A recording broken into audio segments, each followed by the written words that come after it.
Is Google AI Studio killing how-to videos? Could this be the tool that changes everything? Let's find out. Hi, I am Kamis from Easy How To, where I break down complicated tasks into simple steps for you.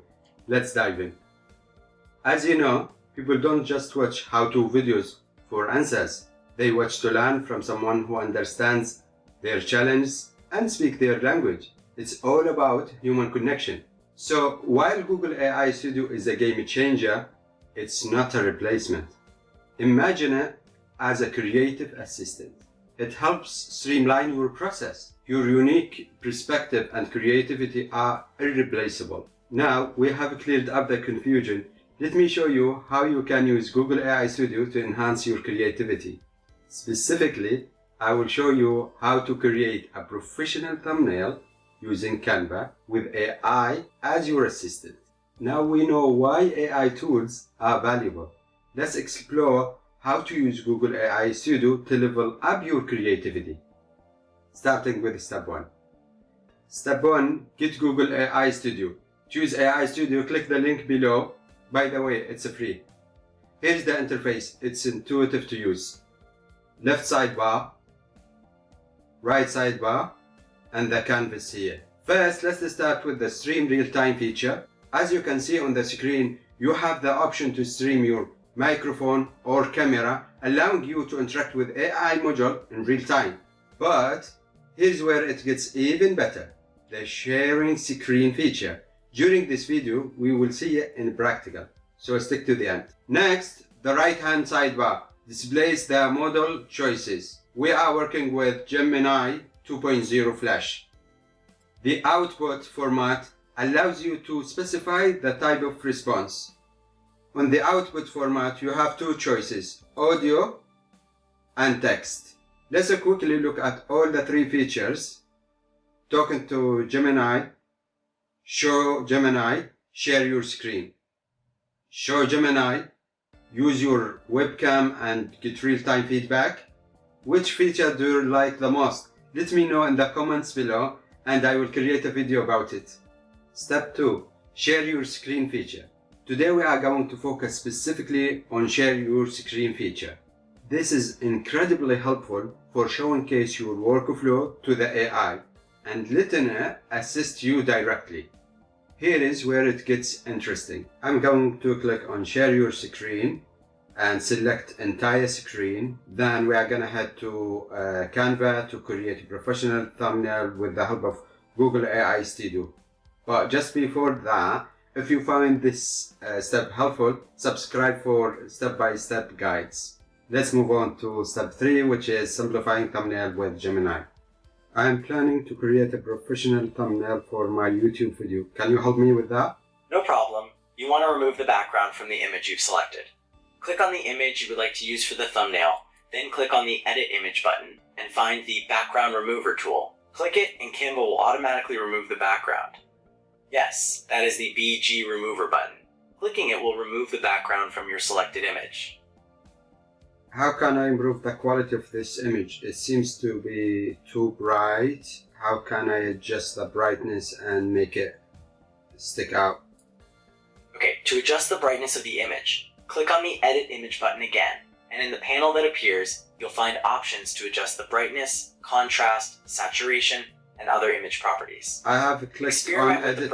Hold on, I have clicked on edit here. What's the next step? Okay, now that you have clicked on Edit, look for the Adjust option in the left-hand panel. Click on that and you'll see a range of adjustments you can make, including brightness. You should find a slider to adjust it to your liking. Yeah, I can see brightness under light, but can you recommend a good setting? I recommend slightly reducing the brightness, maybe try decreasing it to -20. This should make your image blend a bit better with the background. You can always adjust it further to get the exact look you want. That seemed to be dark. Okay, if -19 is too dark, you can increase the brightness a bit. How about trying -5? Yeah, -7 seems to be okay. Great, -7 seems like a good brightness level. What would you like to do next? What do you recommend regarding this picture? About the size? Is this a good size? The size looks okay for a thumbnail, but you might consider making it a bit larger to make it more prominent on the screen. You can drag the corner handles to adjust the size, and I would recommend making it so the man's head is more visible. Is this size okay? Great, it looks like the size is good. Now, would you like to add any text or other elements to your thumbnail? I'm planning to use this YouTube icon. It has a background. What should I do? Okay, since the icon you're using has a background, you can remove it by selecting the Edit Image button at the top of the screen. Then select the BG Remover option. How can I make this stand out? Alright, to make it stand out, you can add a border to the icon. Select the icon, then click on Edit Image and choose Shadows. From there, you can pick the Outline option to add a border. Hold on, where can I find is it here on Shadow to find the outline? Yes, you'll find the Shadows option in the FX Effects section on the left sidebar, below Filters. What should I do next? Great. Now click on the Outline option. That will add a border to your YouTube icon. Okay, I can see it, but it seems black and the background black. That's not gonna stand out. How can I change this color?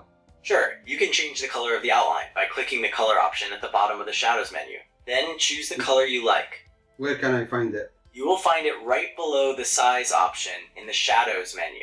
What color do you recommend to use? I recommend using white, as it will create a good contrast with the black background and the red YouTube icon. How can I find white? You can either select the white color from the color palette, or type in the hex code #FF in the provided box. Based on your knowledge creating thumbnail, what do you recommend to make this stand out? Alright, to make the thumbnail stand out, I recommend using a high quality image, a clear and concise title, and bright colors. Also, you can add an outline to both the picture and the icon. The picture, how can I add outline to the picture? To add an outline to your picture, select the image, click on Edit Image, then select Shadows, and choose the Outline option. What color do you recommend for the outline, picture, and icon? Okay, I recommend orange for the outline on the picture and the icon. Shall we proceed to the next step now? Let's do the orange color. Okay, you are selecting the orange color. Now, let's move on to the next step. Are you ready? This is the orange color for the picture. Should I do the same for the icon? Yes, please apply the same orange color to the outline of the icon. Are you ready to move on to the next step after that? What's the next step? Okay, now that you've applied the orange outline, the next step is to add some text to the thumbnail. Would you like help with this? Okay, now you should click on the Add a Heading button on the left side of the screen. Okay, I have done that. Great, now type your desired text into the heading box. Yeah, but I can't see the text. What should I do? Okay, you can't see the text. Now, you should change the text color from black to white so it stands out against the background. How can I do that? Okay, to change the text color, click on the A icon with a color bar underneath it located at the top of the screen. Then select white. That's how you can combine Google AI Studio and Canva to create stunning thumbnails effortlessly. What we have covered here is just the beginning. If you want to save time and supercharge your workflow, check out this video here.